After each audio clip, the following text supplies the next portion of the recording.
a palavra. Vamos ouvir o que o Espírito tem para nós esta noite. Nós vamos ler até o versículo de número 13, acompanhar texto e contexto, e vamos entender o que se está passando. E ajuntaram-se a ele, a Jesus, os fariseus e alguns dos escribas que tinham vindo de Jerusalém. E vendo que alguns dos seus discípulos comiam pão com as mãos impuras, isto é, por lavar, os repreendiam. Porque os fariseus e todos os judeus, conservando a tradição dos antigos, não comem sem lavar as mãos muitas vezes, e quando voltam do mercado, se não se lavarem, não comem. E muitas outras coisas há que receberam para observar, como lavar os copos, os jarros, os vasos de metal e as camas. Depois perguntaram-lhe os fariseus e os escribas: por que não andam os teus discípulos conforme a tradição dos antigos, mas comem o pão com as mãos por lavar? E ele, Jesus, respondendo, disse-lhes: bem profetizou Isaías acerca de vós, hipócritas, como está escrito: este povo honra-me com os lábios, mas o seu coração está longe de mim. Em vão, porém, me honram, ensinando doutrinas que são mandamentos de homens. Porque deixando o mandamento de Deus, retende a tradição dos homens, como o lavar dos jarros, dos copos, e fazeis muitas outras coisas semelhantes a estas.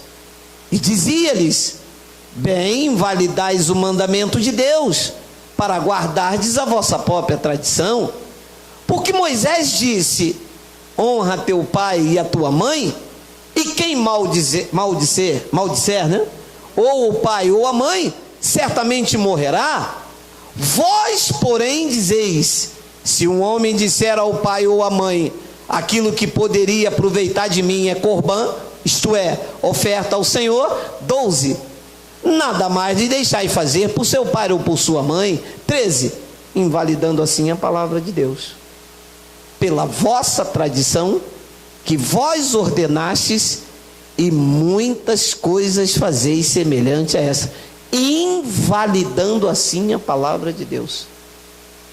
Ou seja, a palavra de Deus, aonde tem religião, está invalidada. Vamos fazer uma breve oração. Senhor Jesus Cristo, se é a tua igreja, o teu corpo, vidas que tu compraste com o teu sangue na cruz do Calvário, e agora apresentou a si mesmo, sem ruga, sem mancha, sem mácula e sem defeito. A igreja é a tua esposa, tu és o único marido. A aliança eterna é a graça de Deus. Nós estamos aliançados neste pacto, cujo ministério é do Espírito, e por isso estamos aqui para ser ministrado pelo Espírito Santo. Me usa, eu vou usar a tua palavra, e hoje, mais do que nunca, eu dependo do mover sobrenatural do Espírito Santo para alimentar a tua igreja. E todo o povo aqui reunido diga amém. O relato começa numa falsa adoração. E os escribas, que eram os escritores, eles que escreviam o pergaminho, eles que detinham autoridade para escrever a palavra, tinha que ter um nível cultural muito grande, ou ter uma grande soma de dinheiro para poder transmitir a vontade de Deus de forma oral. E isto era dado aos escribas. E quem eram os fariseus? Cujo Paulo foi um. Os fariseus eram os ferrenhos seguidores da lei de Moisés. E eles eram tão aplicados à lei, que eles dizimavam até o coentro. Sabe aquele ramo de coentro? Então, se num ramo daquele desse 20 folhas, 2 eles tiravam como oferta ao Senhor. Jesus disse: vocês fazem bem, vocês dão o dízimo da hortelã, do endro e do cominho, até o cominho, que o dízimo era a plantação. Os fariseus dizimavam, eram legalistas. E nesse ritual religioso, diz o texto, que eles, quando chegavam em casa, eles se sentiam impuros, porque tiveram acesso à impureza do mundo. Então eles tinham que lavar as mãos, lavar os jarros, até a cama eles tinham que trocar. Tal é a religiosidade farisaica hoje, no século 21. Então Jesus estabelece um diálogo, dizendo, se eu não me engano, Miguel, no versículo de número 7, Jesus diz então: vocês me honram, ou vocês me adoram, mas isso tudo é em vão. Você imagina uma pessoa estar na igreja e a adoração é vã? Porque se a sua adoração tem religiosidade ou tem legalismo, ela não tem vínculo com Deus. Primeiro, que Jesus Cristo pôs fim à lei. Ora, não há vínculo com Deus se há lei, que ele pôs fim à lei.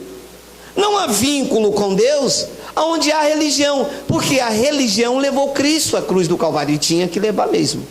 Não podia levar a Barrabás, tinha que levar Jesus Cristo. Então ele começa por dizer: olha,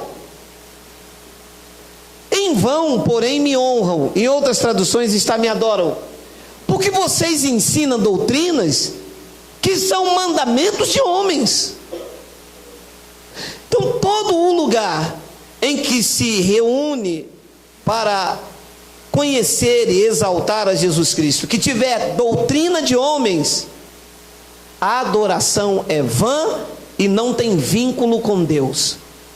Então isso aqui é de suma importância. Você aí na internet e você aqui, que está procurando um ministério para congregar, que você saiba que se aonde você entra para cultuar Deus tiver doutrina de homens, está claro ou não está claro? A adoração é vã, a honra é vã. Depois ele diz então no versículo 8: porque vocês deixam o mandamento de Deus para reter a tradição dos homens. Por que é que se adora Deus em vão? Porque vocês deixam o mandamento de Deus. Deus mandou fazer uma coisa, vocês rejeitam o mandamento de Deus e retêm a tradição dos homens. Ora, se nós entrássemos numa van, todos nós aqui agora, entrasse nas ditas igrejas e abrisse as cartas de Paulo aos Gálatas, que são mandamentos de Deus, foi o que Deus revelou a Paulo para nós, as igrejas vão nos expulsar. Eles expulsam os mandamentos de Deus, mas eles querem reter tradição, porque tradição entra igreja. Tradição aprisiona. Tradição é passado de pai para filho, de filho para neto. Haja vista, os nossos irmãos católicos, que são abençoados e não sabem, eles dizem assim: eu nasci assim, o meu pai foi assim, eu vou morrer assim. É o chamado crente Gabriela, né? Eu nasci assim, eu vivi assim, eu sou sempre assim. Por quê? Por causa da tradição. Mas nós não somos tradicionais. A igreja é tradicional, a igreja evangélica aí fora é tradicional, e a sua tradição rejeita o mandamento de Deus. Qual é a tradição da igreja? A tradição da igreja é fazer uma campanha de vitória. É ou não é? Sim, é, claro. Porque isso é uma tradição, mas não é mandamento. Não tem na Bíblia. É um engodo, é um engano. Isto é um culto que não tem vínculo com Deus, porque isto é mandamento de homens. Ora, se não está na Bíblia Se Deus não mandou fazer e eu passo para a igreja, vocês estão obedecendo a homens e não a Deus. Está fumando? Para que se saiba disto. Porque o mundo cristão está aí servindo a homens, obedecendo doutrina de homens, e Deus não recebe esta adoração. Isto é vã.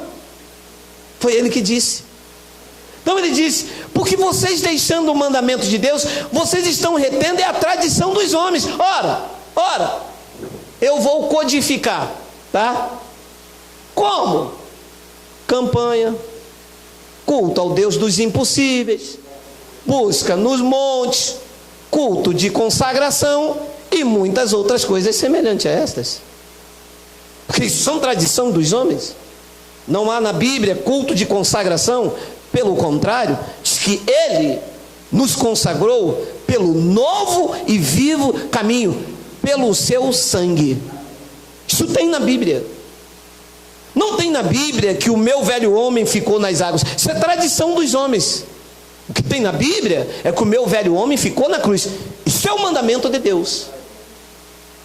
Que quando eu abraço, o meu culto não é em vão.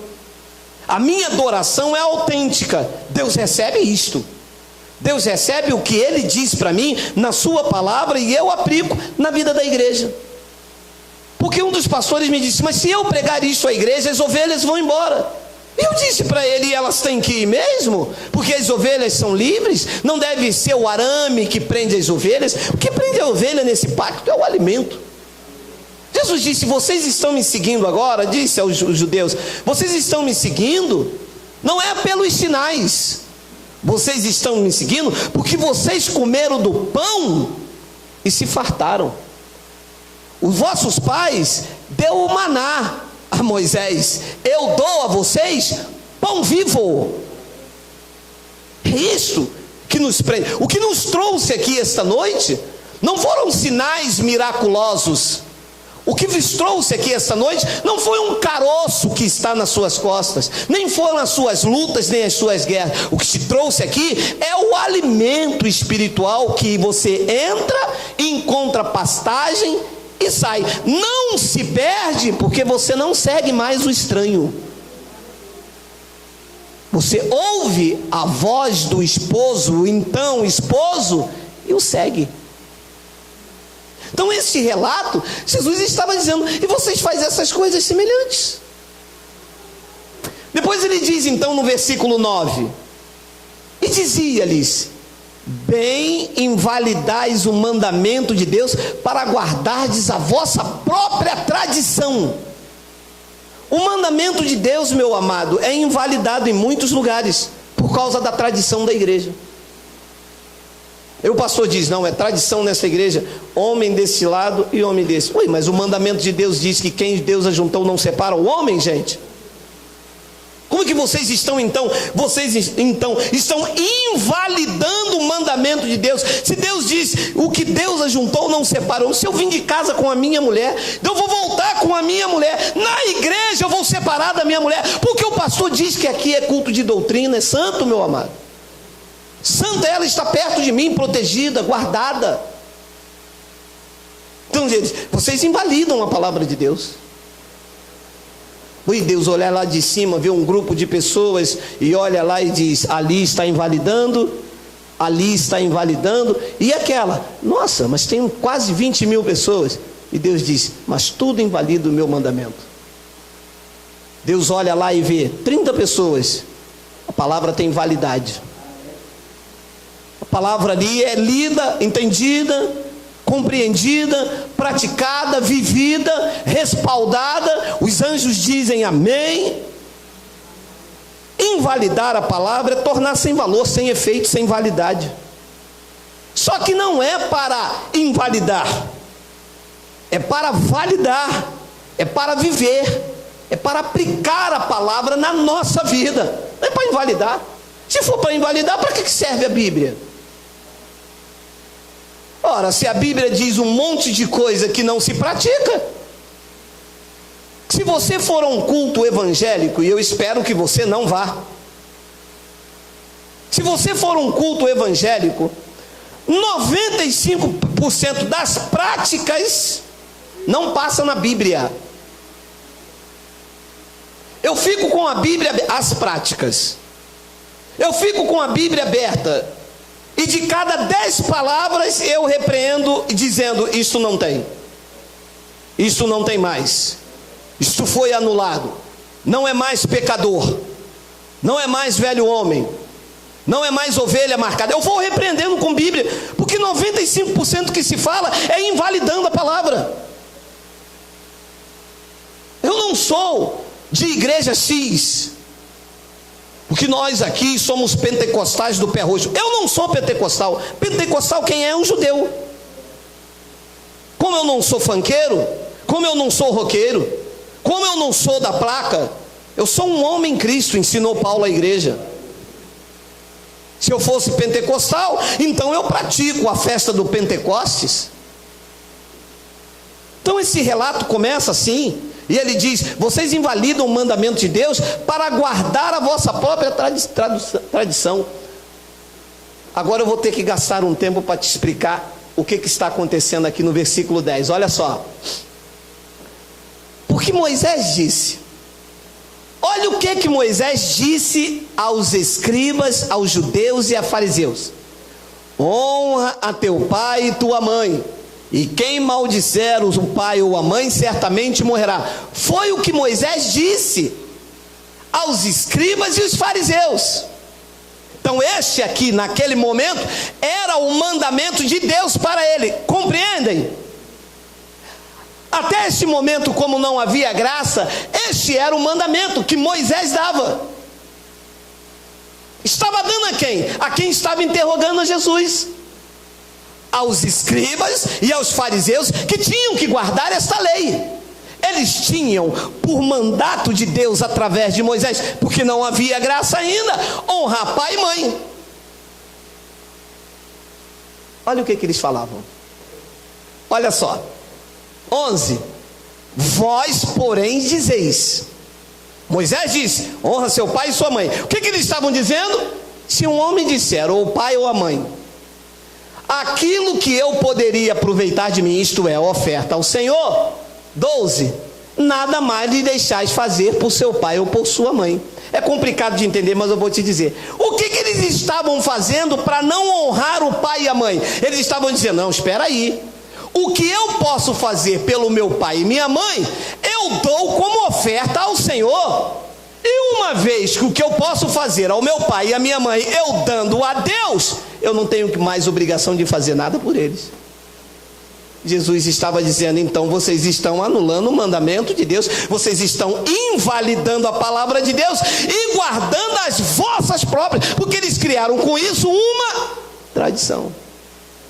E ninguém então honrava mais pai e mãe, mas foi o que Moisés mandou para eles, porque era a lei. Mas eles disseram: não. Se eu for honrar o meu pai e minha mãe com uma casa, se eu for honrar o meu pai e minha mãe com um cabrito, então eu pego isso, dou como oferta ao Senhor. Então nada mais me resta para dar à minha mãe, porque o cabrito que eu ia dar para minha mãe, eu estou honrando a Deus. E não é isso que vocês querem, que eu honre a Deus? Só que nunca fazia. A igreja promete fazer algo e nunca faz, e diz que é a Deus. E Jesus estava quebrando isto, e o Espírito Santo quer quebrar isto hoje nas nossas vidas e na vida daqueles que nos pesquisam, que nos seguem e que nos veem, para entender que religiosidade não cabe aqui na graça de Deus. Todo espírito de religiosidade, de legalismo farisaico, anula o mandamento de Deus, invalida a palavra. E o versículo 13, então, Jesus disse, invalidando assim a palavra de Deus, porque Moisés disse uma coisa, vocês estão fazendo outra. O apóstolo Paulo escreveu uma coisa, a igreja está fazendo outra. Aí, então, meu amado, me desculpe a sinceridade, para que existe a cartas aos Gálatas se ela não é vivida? Eu não vou citar o nome, um senhor me disse, olha, eu só vim descobrir o que é lei e o que é graça quando eu entrei aqui, porque eu estou há 20 anos na igreja, nunca me tinha percebido o que era lei e o que era graça. Quando eu lia isso, eu pensava que lei era a lei dos homens, graça é graciosidade. Eu falei, não, meu amado, a lei era a lei de Moisés que está hoje dentro da igreja. A graça é por meio de que nós fomos salvos e temos que viver ela. Não, agora eu compreendo. Olha, meu amado, para que então tem a cartas aos Efésios? Para que então se deixou a carta aos Colossenses, aos Filipenses e aos Romanos? Para que essas cartas estão aqui? Para ser invalidada? Mas a Escritura não pode ser invalidada, meu amado. Olha o que ele disse em João 10,35. Pois se a lei chamou deuses aquele a quem a palavra de Deus foi dirigida, e a Escritura não pode ser anulada, não pode ser invalidada. Se a lei chamou deuses a quem a palavra foi dirigida, disse Jesus aos judeus, vocês estão querendo anular isto? Vocês estão querendo invalidar isto? Mas a Escritura não pode ser invalidada, meu amado. A Escritura, a palavra de Deus, não pode ser anulada. A palavra de Deus não pode ser anulada na sua vida. Sobre a sua vida foi liberada uma palavra: todas as coisas lhe irá bem, ainda que lutem contra. Isso não pode ser anulado na tua vida. A palavra de Deus foi liberada sobre a sua vida. Deus disse no Evangelho através de Paulo que a nossa família é bendita, ainda que lutem contra. Esta palavra não pode ser anulada. Você recebe e diga: ah, papai. Isso não pode ser, não, mas isso não tem como ser anulado.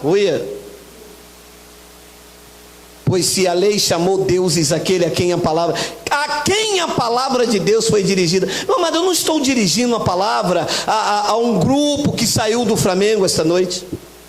Paulo disse: a minha pregação é entre os experimentados. A palavra de Deus é dirigida até a sua vida. Uma vez que a palavra sai daqui, em linha com a palavra, entra na tua vida, aconteça o que acontecer, esta palavra não pode ser invalidada. O mundo espiritual começa a ser agitado de um canto para o outro, até Deus trazer a existência, porque a palavra que sai da boca de Deus não pode voltar vazia, não pode voltar vazia. E uma vez que a palavra é liberada sobre a sua vida, o mundo espiritual começa a se agigantar para que esta palavra se cumpra. A palavra não pode ser anulada, meu amado. E é por isso que há uma luta espiritual, sabe? Eu sinto uma resistência espiritual com a graça de Deus, porque a graça de Deus é a palavra de Deus liberada aos nossos corações. Diz que Ele derramou nos nossos corações a palavra que clama: Abba, Pai. A igreja não conhece isto, meu amado, porque eles invalidaram a palavra. Você veio conhecer Abba, Pai na graça. Há quantos anos que você estava na igreja, que você conhecia era a terra? Fala Jeová, fala papai, fala não sei o que, porque a palavra era invalidada. Mas a palavra, quando foi liberada para a sua vida, você aprendeu que agora o Espírito que foi derramado em nossos corações é Abba, Pai. Isso não pode ser anulado, meu amado.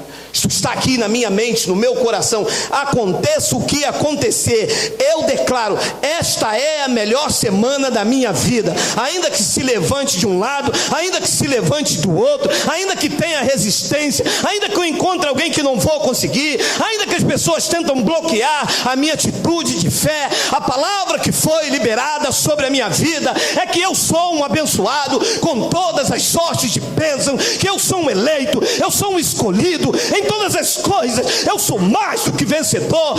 Esta palavra foi liberada sobre a minha vida, e esta palavra não pode ser anulada. Diga glória a Deus.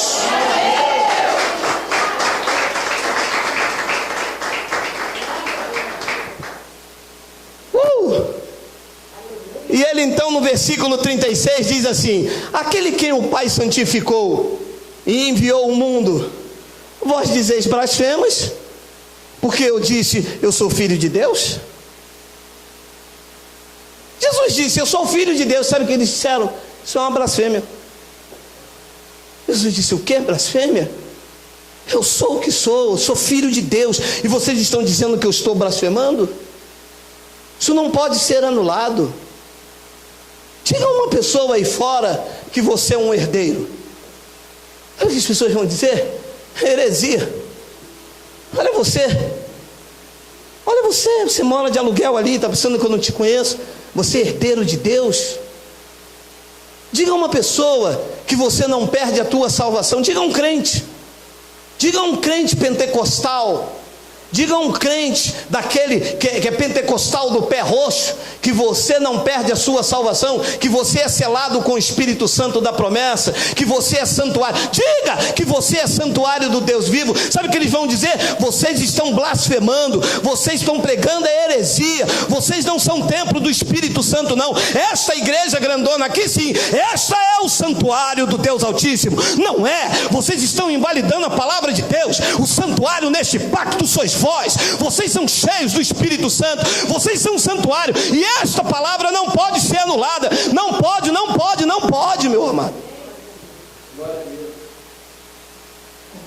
E era exatamente esta guerra que Jesus estava enfrentando. Aquele a quem o Pai santificou, aquele a quem o Pai santificou, não é aquele a quem o pastor santificou. Compreende? Não é aquele a quem o pastor lavou, a quem o pastor santificou, é aquele a quem o Pai santificou. Meu amado, nesse pacto, quem santifica é o Espírito Santo. Diz que Ele nos lavou, nos regenerou com o lavar regenerador do Espírito Santo. Neste pacto não há purificação por meio de homens, isto era a lei de Moisés. O homem se esforçava por entrar no reino, de Moisés a João, o homem se esforçava. Neste pacto, quem santifica é Jesus. Quem liberta, quem salva é Jesus. Ele disse: se o Filho vos libertar, é que verdadeiramente vocês serão livres. Vocês vão conhecer a verdade, e somente a verdade, não é meia verdade, é somente a verdade é que vos libertará. Esse é o drama que se vive, que se invalida uma palavra. A palavra, meu amado, eu conheço N lugares em que a palavra não tem valor nenhum. Eu já entrei em lugares que eles falaram: lá vem ele com a Bíblia. Eu disse: eu sou semi-analfabeto, eu não posso ir com outras coisas se não for a Bíblia.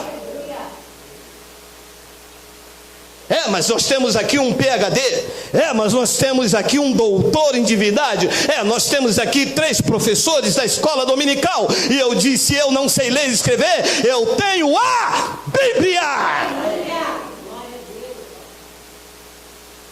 Abre a sua, e eu vou abrir a minha. Abre-se as cartas de Paulo, aonde mostra, o meu direito, a minha herança, o testamento. Abre-se as cartas de Paulo. Vamos começar por Efésios. E eles abriram Efésios capítulo 1. E eu disse ao doutor em teologia: o que está escrito aí? Ele disse: está escrito que Deus te escolheu desde antes da fundação do mundo. E eu disse: você, professor da escola dominical, ele disse: está escrito aqui que Deus te predestinou em amor. E você, doutor em divindade, o que está escrito nas cartas dos Gálatas, ele disse que ninguém deve receber uma outra palavra que não seja o Evangelho. Eu disse a eles: é isto que eu vim aqui vos apresentar. É aqueles a quem o Pai santificou, não é aqueles a quem o homem santificou. Quem é você? Esse é o meu pai na fé. Meu pai na fé. O que é que ele fez por você? Ele me santificou. Isso sim é blasfêmia. Quem santifica? O Pai. E quando Jesus disse a eles: aquele a quem o Pai santificou e enviou ao mundo, vós dizeis blasfema, porque eu disse: eu sou filho de Deus. Diga a um religioso que você tem sobre a sua fronte o selo da promessa. Diga a um religioso que você é o templo do Espírito Santo. Diga a um pastor tradicional que a igreja dele não é o santuário. Diga a ele o que diz a palavra e ele vai invalidar a palavra. Se você abrir em Atos no capítulo 17, está registrado que neste pacto Deus não habita em santuários feitos por mãos de homens.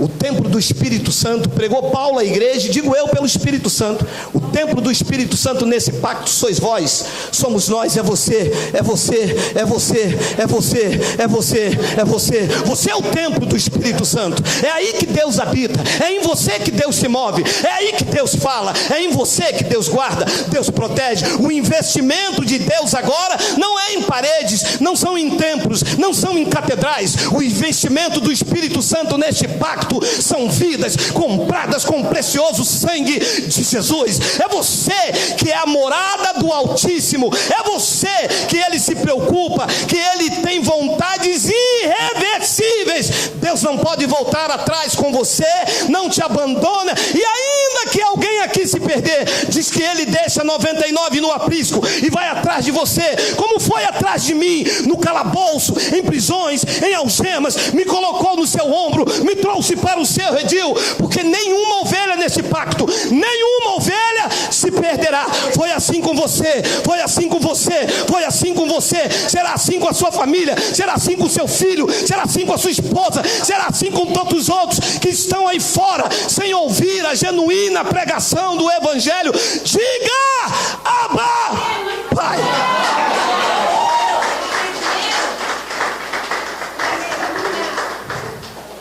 Mas eles invalidaram a palavra. A palavra não tem valor. O que tem valor é a teologia do homem. Passa por esta porta, porque a porta é Jesus. Nem eu que sou ignorante, nem eu que sou inculto, acreditaria numa blasfêmia dessa. Jesus não é a porta de madeira. Isso é invalidar a palavra. Quando Jesus disse que era a porta, é que você tinha que entrar por Ele.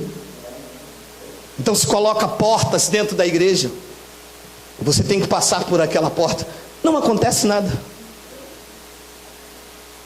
Isto é algemar a palavra. Isto é não deixar a palavra correr para alcançar corações. Isto é deter conhecimento. E um pastor não pode ter o conhecimento detido, porque pastor é efêmero. Ovelhas é que são eternas. Pastor é pastor enquanto está aqui na terra, e quando morrer será ovelha igual a mim, igual a você. Então não pode ser conhecimento delegado, detido, algemando a palavra. Pastor vê um conhecimento, como ele pregou, engana a vida toda. Quando ele vê o conhecimento, ao invés de ele soltar a palavra, o conhecimento, para que as ovelhas cresçam e sejam libertas, ele detém o conhecimento, ele algema, ele invalida a palavra. Ou o que Paulo disse em 2 de Timóteo, olha lá: por isso sofro trabalhos e até prisões como malfeitor, mas a palavra de Deus, ela não está presa, ela não está algemada. Eu vou soltar a palavra. E bateram em Paulo, perseguiram em Paulo, desceu num texto, apanhou em praça pública, falaram: não pregue mais sobre esse nome. E Paulo pregava o Evangelho, e disseram: ó, existe um homem aí com uma seita de Jesus, que ele insiste que esse Jesus, um tal defunto, viva. E Paulo pregava o Evangelho, e deixou hoje o maior legado. As cartas de Paulo são o maior legado que uma igreja autêntica tem contra esse sistema religioso cruel, opressor e que divide. Você é de que igreja? Eu sou daquela igreja, entendeu, pessoal? E você, pelo vestimento, já sabe. E aos senhores que me seguem, eu vou lhe dizer uma coisa: vocês não pertencem à igreja de placas. Aquilo lá é um sinalizador para que as pessoas saibam que aqui vidas se reúnem. Vocês pertencem a Cristo. E a igreja de Cristo não tem rótulos, não tem placa, não está dividida, não é de Paulo, não é de Apolo, não é de Cefas. A igreja é de Cristo, cujo ele é o cabeça, e nós somos uma igreja só, que somos o seu corpo. Eu sou da onde? eu sou da igreja X, não posso falar com aquela irmã porque ela é mundana, olha o brinco que ela usa, olha o batom que ela usa. E você? Eu sou da igreja que a doutrina lá é rígida, homem deste lado e homem desse. E você é de qual igreja? Eu sou da igreja do véu. E você? Eu sou da igreja do monte. Meu amado, Cristo não está dividido, a igreja é uma só. Não existe dois Cristos, não existe três igrejas. Essa igreja não é pequena, ela é a igreja. E se tiver dois ou três, é a igreja também. Ele diz, se tiver dois ou três reunidos em meu nome, ali está a minha igreja, ali eu estarei. A igreja não tem tamanho, a igreja não tem quantidade, a igreja tem a essência de Cristo, a igreja de Cristo. Se for a igreja do homem, tem a essência do homem, tem ordenanças, não toque, não faça. Não faça, eu não vou dizer com as minhas palavras, eu vou usar a Bíblia. Olha lá, Colossenses. Se pois já estáis mortos com Cristo quanto ao rudimento do mundo, por que vocês se carregam ainda de ordenança como se vivesses no mundo, tais como: não toques, não proves, não manuseis, as quais todas as coisas perecem pelo uso, segundo o preceito e doutrina de homens. Se vocês já morreram com Cristo, porque nós estamos mortos com Cristo. Na cruz do Calvário, nós somos mortos com Jesus. Na sua ressurreição, Ele nos ressuscitou com Ele. Estamos agora sentados com Cristo, acima de todo principado, de toda potestade, e de todo nome que se nomeia, não só no século presente, mas também no século vindouro. Eu já morri com Cristo. Por que é que agora que eu estou morto com Cristo, eu vou entrar num lugar para servir a Deus, e as pessoas vão dizer: não use isto? Não é isso? É isso que diz o versículo 21? Coloca lá. Não toques. Não é assim? Não é assim mesmo que acontece aí fora? É assim. Olha, não pode tocar isso. Ó, isso aqui não pode usar. Mulher não pode usar calça jeans. Brinco não pode.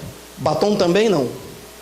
E ele diz: não toques, não proves, não manuseis, as quais todas essas coisas perecem pelo uso, segundo o preceito e doutrina de homens. 23, as quais têm na verdade, olha,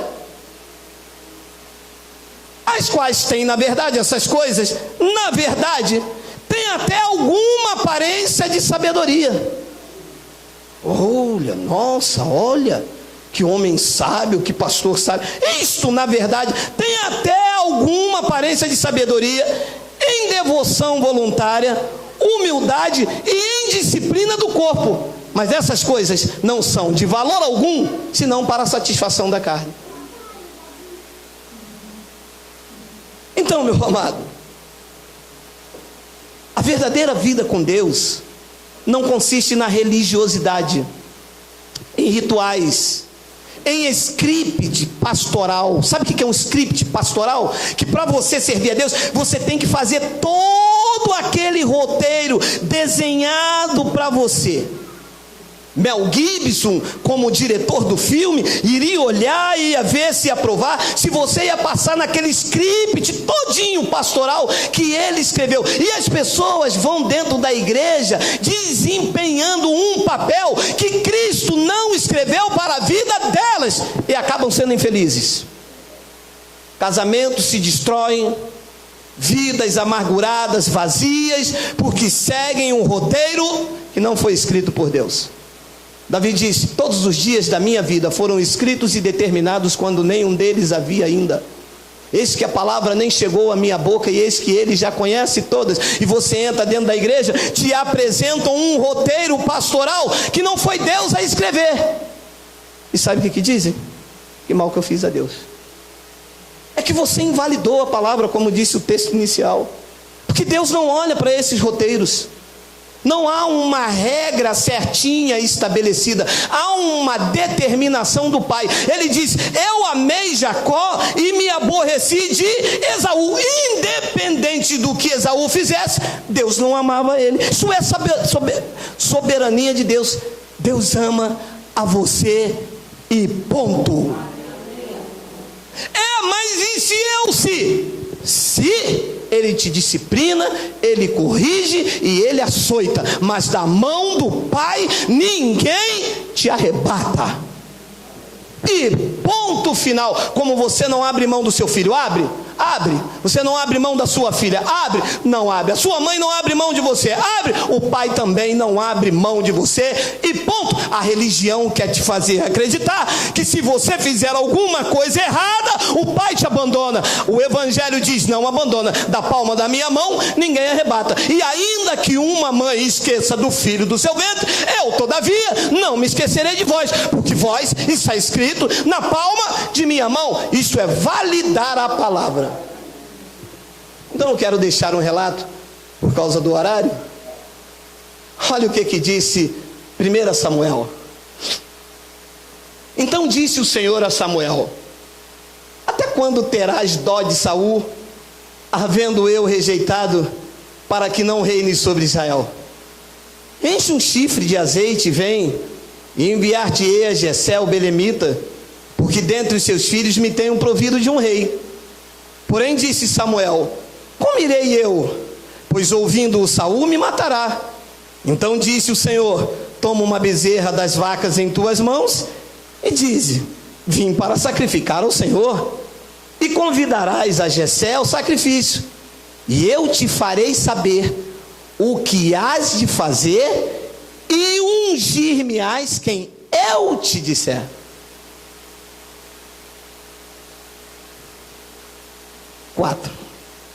Fez, pois, Samuel o que dissera o Senhor, e veio a Belém. Então os anciãos da cidade saíram ao encontro tremendo e disseram: de paz é a tua vinda? E disse ele: é de paz, vim sacrificar ao Senhor. Santificai-vos e vinde comigo ao sacrifício. E santificou ele a Jessé e seus filhos, e os convidou ao sacrifício. E sucedeu que, entrando eles, viu a Eliabe, e disse Samuel: certamente está perante o Senhor o seu ungido. É aqui que começa o script, pelos olhos. Deus disse: não, você vai ungir quem eu te falar. Não é pelos olhos, não é pela carne, não é pelo que eu vejo, é forma que Deus vê. Quando ele viu então a Eliabe, ele disse: este é um homem de Deus. E aqui está o perigo. E eu conversava com um homem, ele disse assim: o senhor viu aquele homem, aquele pastor, agora estrupou a menina. O pastor estrupou a menina? Não. Esse não é o perigo. O perigo foi que o estrupador virou o pastor. Porque ninguém estrupa de um dia para a noite. Isso são consequências que estão aqui dentro. E consagraram este homem sem ele ser de Deus. Então, o estrupador é que se tornou pastor. Não foi o pastor que virou um estrupador. Porque, meu amado, Deus não vai ungir ninguém para fazer uma atrocidade dessa.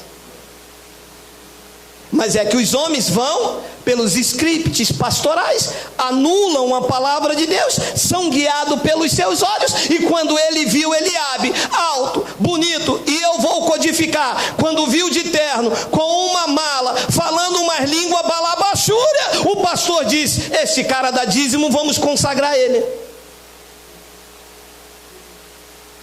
E a igreja na mão dessas pessoas.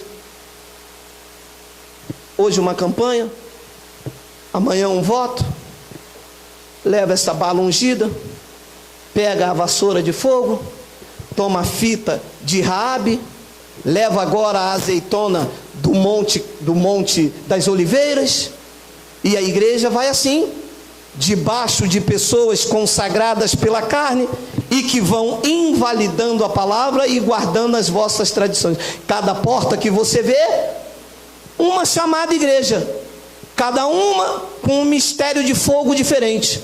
Lá na placa está: grande culto de libertação. Mas o culto de libertação quem faz não é o pastor, é a palavra. O culto de libertação está onde se prega a palavra, porque quando você conhece essas verdades que eu estou te dizendo, ela te liberta do engano, do lobos vorazes, daqueles que vão atrás do seu bolso, da sua carteira, da sua lã e da sua gordura. Isso é que liberta o homem, quando você não permite mais que o engano fique aqui, se ostentando como Deus no santuário de Deus que sois vós, porque fica coisas aqui, você acreditando que é Deus, mas não é, por causa do engano, e o profeta estava já entrando nisso, e Deus avisou ele, você vai ungir a quem eu te falar, não é os seus olhos que vão te guiar, porque pelos olhos, os altares estão cheios de pessoas, que não têm nenhum conhecimento da palavra, e as nossas vidas entregues a eles. E sucedeu que entrando eles, viu a Eliabe e disse, certamente está perante o Senhor o seu ungido. 7, porém o Senhor disse a Samuel, não atentes para a sua aparência, nem para a grandeza da sua estatura, porque o tenho rejeitado, consagrando pessoas rejeitadas, entregando a ovelhas por causa de beleza, por causa de estatura, por causa de conhecimento secular, sem nenhum conhecimento de Deus, invalidando a palavra por causa dessas coisas.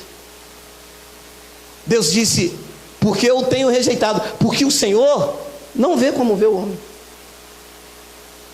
Uau! Deus não vê como o homem vê. O homem olha para o brinco, o homem olha para o batom, o homem olha se você chega de carro ali fora. Tem bom carro? Tem bom carro? Se prepara, vai ser obreiro da igreja, tá? Ganha bem? Ganha bem? Na próxima consagração tem um nome que eles falam aí, da organização deles, você vai ser pastor da igreja. Deus não vê desta forma. Quem vê desta forma é o homem, vê o lucro. O homem vê o batom, vê o brinco, vê a sandália, vê a roupa, vê a condição financeira, vê o status. Porque o Senhor não vê como vê o homem, pois o homem vê o que está diante dos olhos. Deus pagando uma geral para o profeta, tá? Que Deus viu, quando ele olhou para o cara, e Deus disse, o homem vê o que está diante dos olhos, porém o Senhor olha para o coração. Deus está olhando é para o que está aí dentro, da onde procede a saída da vida. Se o homem honrar a Deus apenas com os lábios, ele não pastoreia, ele falseia. E eu vou repetir, se o homem honrar a Deus apenas com os lábios, ele não pastoreia, ele falseia. Porque o começo da mensagem, Jesus disse, vocês me honram com lábios, mas o coração para onde eu olho, está longe de mim. Vocês me adoram em vão, porque vocês ensinam às minhas ovelhas, doutrinas que são preceitos de homens. Vocês ensinam campanha, vocês ensinam um malabarismo, o que vocês ensinam são dogmas, tradições e religiosidade que fazem que o meu povo siga um script e não a minha palavra. E Deus quer que você siga o evangelho, sem dogmas, sem placas, sem doutrinas de homens. Deus quer que você se submeta ao que está escrito aqui e a mais nada. Claro, deve me respeitar a mim como eu te respeito, mas a minha posição como pastor não me torna superior a você, porque diante do Pai somos todos iguais. Isso é a verdade de Deus, absoluta, e que os homens transformaram em mentira. Deus não vê como vê o homem. Deus olha para o coração, Deus olha para o que está aí dentro, de onde procede as saídas da vida. E foi isso e que ele explicou a este homem. E é isto o que eu tenho como da parte de Deus para vos entregar. Deus está olhando para a sinceridade, Deus está olhando para a pureza, Deus não está olhando para templos suntuosos, Deus está olhando para a simplicidade devida a Cristo. E como eu sempre uso como slogan da minha vida, ele veio contrariar os poderosos, ele veio nascer entre os animais e morrer entre os ladrões.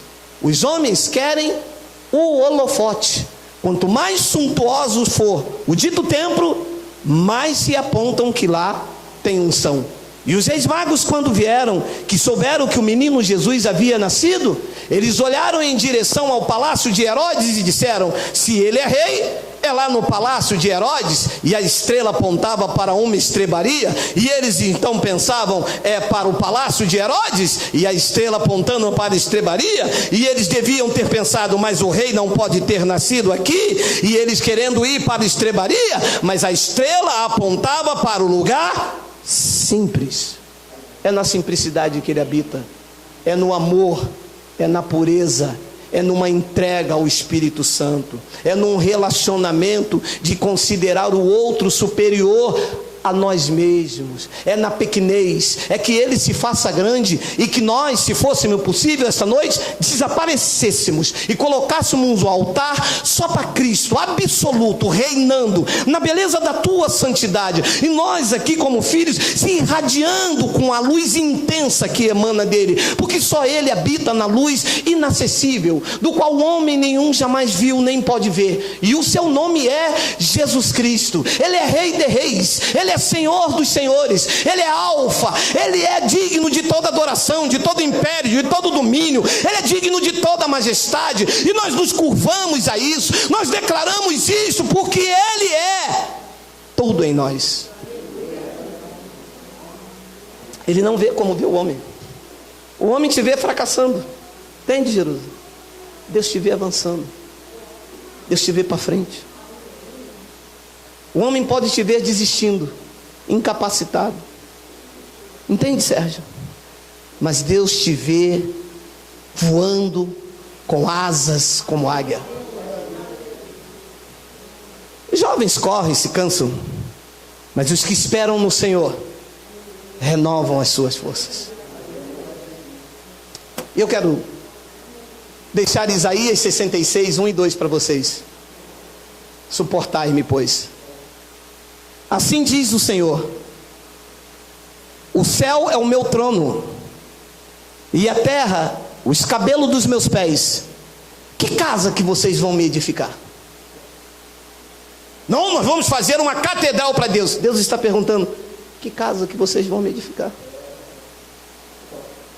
Nós vamos tirar uma oferta aqui, que nós vamos fazer um santuário para Deus. Santuário foi feito na cruz do Calvário, e este santuário agora sois vós. Que casa que me edificareis? E qual seria o lugar do meu descanso? 2. Porque a minha mão fez todas estas coisas, e assim todas elas foram feitas, diz o Senhor. Mas é para esse que eu olharei, para o pobre e abatido de espírito, e o que treme da minha palavra. É para este que Deus olha, para o pobre e abatido de espírito. Não abatido no corpo, sem vigor, mas é abatido porque a palavra na vida não é invalidada. A palavra, ela tem valor na sua vida. E Deus está dizendo a você, por meio da sua palavra, que é a maior profecia: eu não preciso de um homem que seja intermediário entre Deus e a mim, porque neste pacto só tem um mediador, chama-se Jesus Cristo. Um mediador é para acabar com conflitos, e entre nós e Deus não há mais conflito.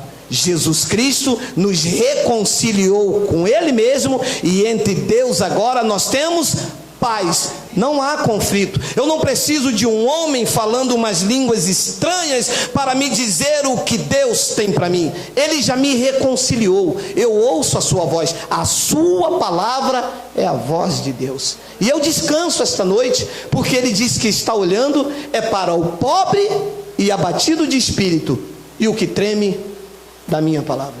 Assim seja, assim disse o Espírito de Deus. Vamos ficar de pé em nome de Jesus Cristo.